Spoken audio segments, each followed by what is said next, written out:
Cringe, ou para alguns, grind. Na verdade, já vi as duas expressões aí. Tentei entender, tentei pesquisar, não encontrei ninguém que a definisse assim com precisão o que realmente é, mas enfim. Cringe é uma gíria que está sendo muito usada aí na internet e caiu na graça do povo, que na verdade a maioria define como vergonha alheia, vergonha sobretudo dos antecessores. Até gerou uma certa crise entre as duas últimas gerações, enfim, vergonha alheia. Isso me chamou a atenção e me levou a pensar sobre uma série de coisas. Eu fiquei a me perguntar, quem deve ter vergonha de quem? Existem 3 erros que eu gostaria de pontuá-los. Tem 3 erros que eu acredito que são terríveis, entre outros, é claro. Por exemplo, as pessoas que vivem reclamando de tudo. Segundo, as pessoas que não agradecem pelo que têm. Terceiro erro gravíssimo, você acreditar que todos os problemas que você tem na vida não é culpa sua, é culpa dos outros, sempre dos outros. E aí, olhando para essa chamada geração Z, essa que diz que tem vergonha das outras gerações, mais uma vez eu pergunto, quem deve ter vergonha de quem? E volto a dizer, muitas outras coisas passaram pela minha cabeça, então resolvi tentar entender um pouco melhor, resolvi estudar um pouco melhor e tentar entender todo esse contexto. Uma coisa me parece óbvia, quando você corta as raízes, você corta a vida que brota delas. E parece que muitas pessoas estão ignorando isso.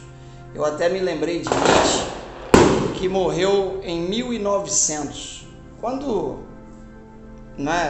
Nietzsche escrevia sobre valores, ele observou uma coisa que eu acho interessante mencionar. Ele disse que o homem moderno crê ora neste valor, ora naquele, mas depois o abandona. E o círculo de valores superados e abandonados sempre vai aumentando. É como se os valores se tornassem descartáveis. E quando você fala de autênticos valores, você vai perceber que os valores eles não são descartáveis. Eles são eternos e imutáveis. Eles são perenes, eles não passam. Então eu fico me perguntando, por que os valores se esvaem? Quais são os males do homem contemporâneo? E qual seria o núcleo do problema? Perguntas que às vezes a gente não faz, não busca respostas e aí não entende não só o que está acontecendo com a geração Z, mas com todas as outras, porque o que acontece hoje é fruto do que plantamos antes. Aristóteles já dizia, o homem é um animal social. Ele busca se unir para sobreviver. Por exemplo, a primeira sociedade que o homem experimenta é a família. Depois vem escola, vem estado, vem cidade, enfim. As sociedades, elas existem para garantir que o homem tenha tudo que precisa para alcançar o seu fim último, que segundo Aristóteles é a felicidade.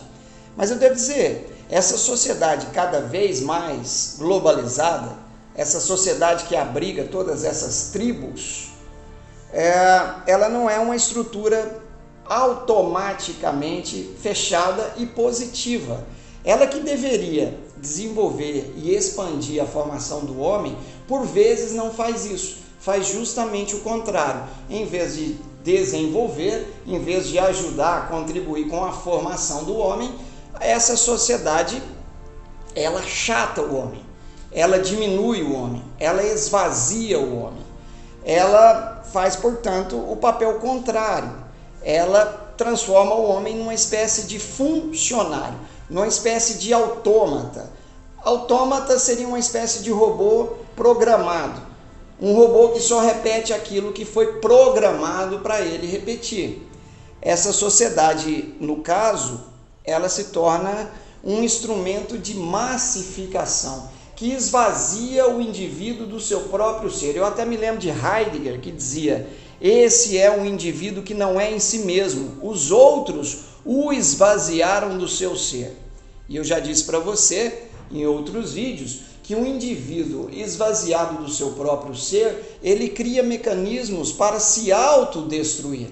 Eu poderia dar aqui inúmeros exemplos. Quando se fala de geração Z, se eu não tenho like, eu cometo suicídio. Se o meu pai não me dá um celular de última geração, eu entro em depressão, eu vou desenvolver uma síndrome do pânico, eu me mato também, se for o caso, eu me mutilo, eu me corto, enfim. Poderia passar aqui horas e horas dando esse tipo de exemplo. Mas o que eu quero dizer é o seguinte: os membros, os funcionários dessa tribo ou dessa sociedade globalizada, eles trabalham, eles se julgam onipotentes e vão esvaziando cada vez mais os súditos. Vão esvaziando não só de liberdade, mas de qualquer coisa que faça parte da sua natureza, da natureza humana. O homem, assim, ele vai se anulando cada vez mais. Os cidadãos, eles se tornam, nesse caso, escravos do sistema.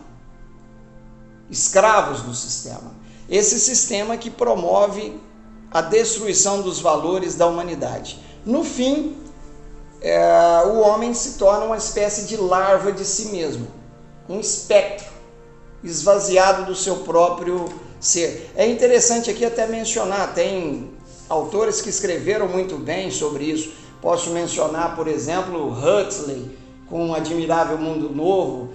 Tem também o George Orwell, que escreveu 1984, que, a meu ver, retrata muito bem isso. Às vezes a gente precisa da ficção para entender melhor a realidade.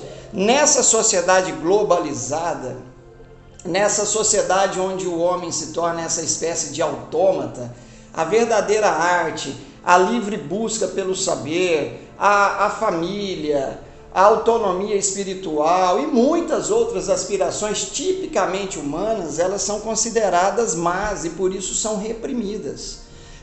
A família, por exemplo, essa livre busca pelo saber, essa liberdade espiritual também, tudo isso é considerado cringe, ultrapassado, cafona. E, no entanto, os membros dessa sociedade batem no peito e se dizem felizes, se dizem espertos, são os famosos sabichões, né? Então, o ser humano, ele, mais uma vez, é transformado aí num espectro, como já disse, esvaziado do seu ser, tudo isso em nome de um progresso que foi transformado em ídolo. Na promessa de oferecer tudo ao homem, leva o homem ao nada, atira o homem no abismo do absurdo. É a tragédia, é o drama dos dramas, é lutar e depois experimentar o nada, porque o homem nessa sociedade que eu aponto, como foi apontado por grandes autores antes, o bem, a verdade, a bondade em si são considerados males. Deus se manifesta nesse contexto como uma ausência, como se realmente não existisse. Deus não é mais compatível com essa proposta. Deus é cringe, Deus é cafona, é ultrapassado. Nessa sociedade, teoricamente, a violência não existe, tudo é perfeito, o discurso é meloso. Quando há algum castigo, o castigo é brando.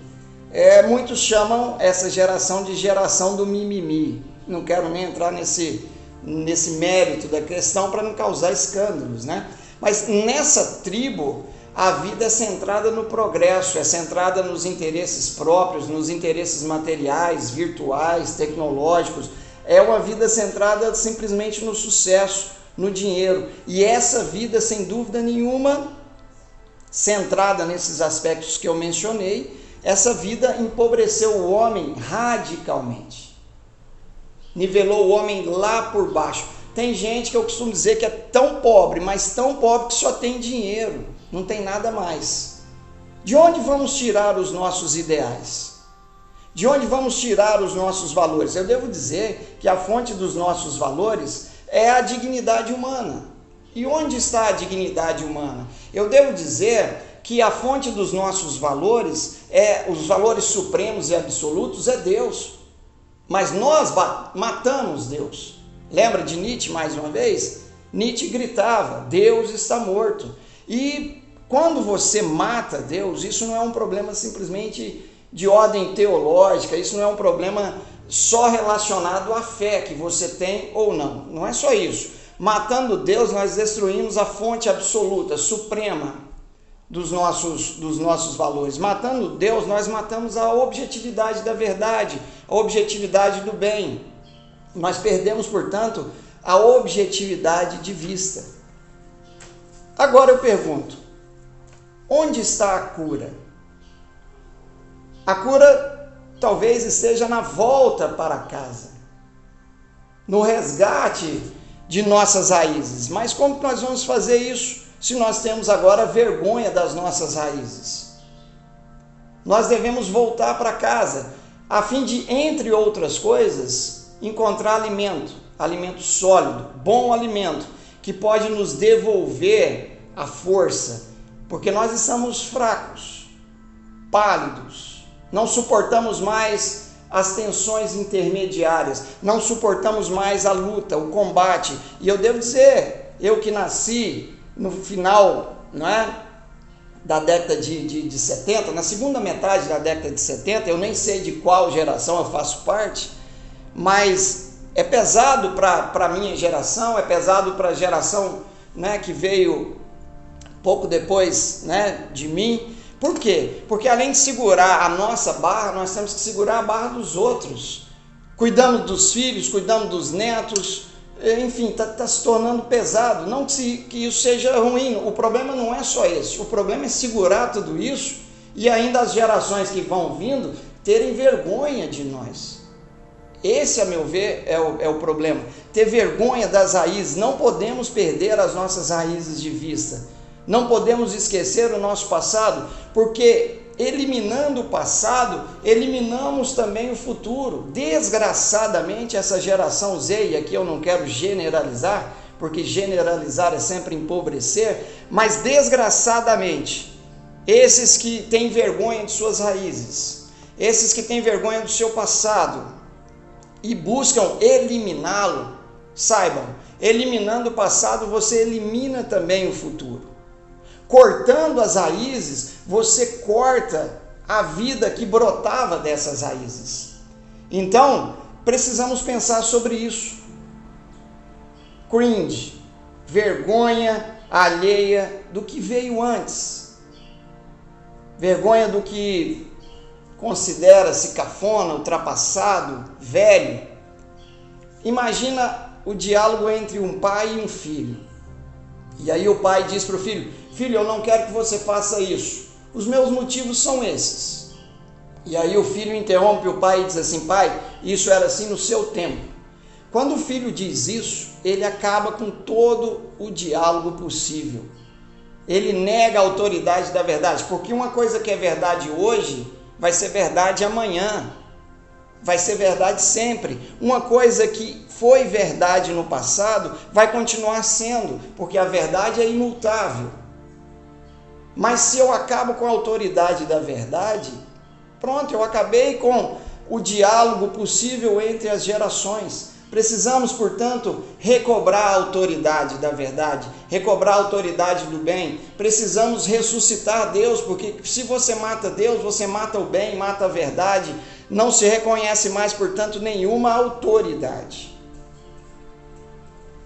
Para eliminar o passado que parecia caduco, desejaram eliminar tudo, cortando a planta pelas raízes. Cortando a planta pelas raízes, cortaram a vida que brota dela. Acabaram, portanto, com a própria vida. Lembra? Um indivíduo esvaziado do seu próprio ser cria mecanismos para se autodestruir. Quem deve ter vergonha de quem? O que realmente é vergonhoso?